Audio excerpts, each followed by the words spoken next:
587 BC, the city of Jerusalem was attacked by the Babylonian Empire.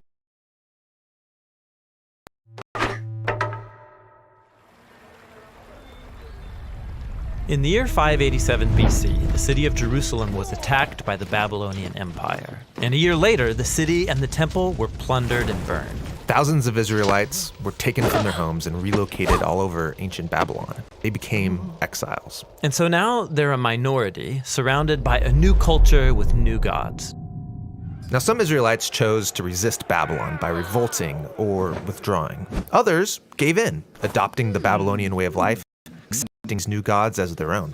And you might think those are your only two options, but the prophet Jeremiah told them to do something totally different and surprising. To settle in, build houses, plant gardens, grow families, and most surprisingly, to seek the well-being of Babylon and pray to the Lord on its behalf. So this is like a third way. Yeah, it's not compromise or revolt. What does it look like? Well, there's a whole book of the Bible that explores that question. It's the story of Daniel. Daniel was one of the Israelites taken into the Babylonian exile. And because Daniel had a royal heritage and education, he was recruited along with some friends to work in the high court of Babylon. Work for the enemy? That would be compromise.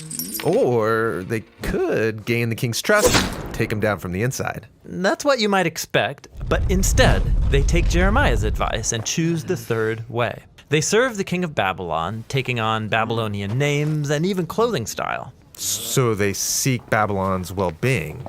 But in doing so, aren't they just giving up their heritage? It could seem that way, but actually they aren't. As you read on, the story focuses on moments where they draw the line, and they choose faithfulness to their God and resist the influence of Babylon. So for example? Well, like when they're commanded to bow down to the idol of Babylon and give allegiance to the king as if he's a god. They won't go that far. Right. This is where you see their true loyalty. It requires them to critique Babylon's idolatry of power, its arrogance, its injustice, but they do it non-violently by laying down their lives.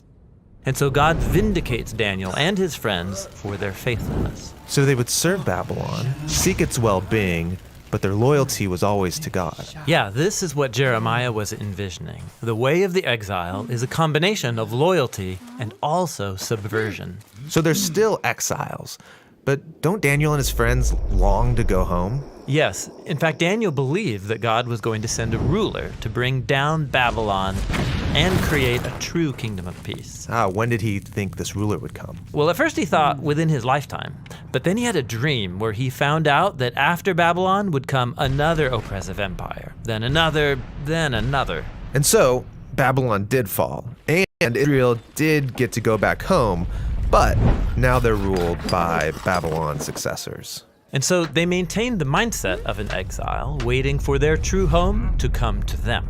And they continued the same practice of loyalty and subversion to any new versions of Babylon that came along.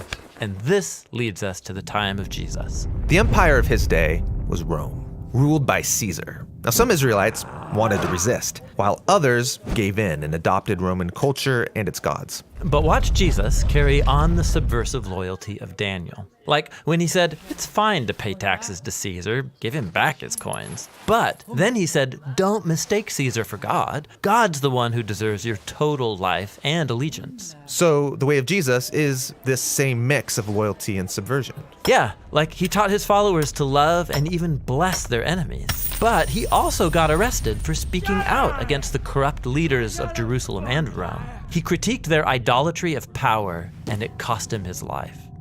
But God vindicated him by raising him from the dead as the true king of the nations. The king that Daniel had hoped for. Right. And Jesus promised that one day his kingdom would prevail. And so until then, his followers are living in a type of exile. Yeah, this is why the Apostle Peter calls followers of Jesus foreigners and exiles. He told them to respect the authorities of whatever place you happen to live, to honor and love all people, but then he reminds them that this isn't their true home. They're still living in Babylon. But, well, they're not living in Babylon. Babylon doesn't exist anymore. Or does it?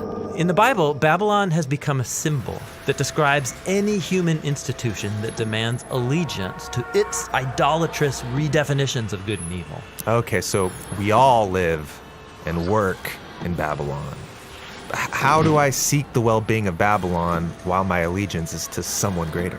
Yes, Jesus' followers are called to live in that tension between loyalty and subversion. That's the way of the exile.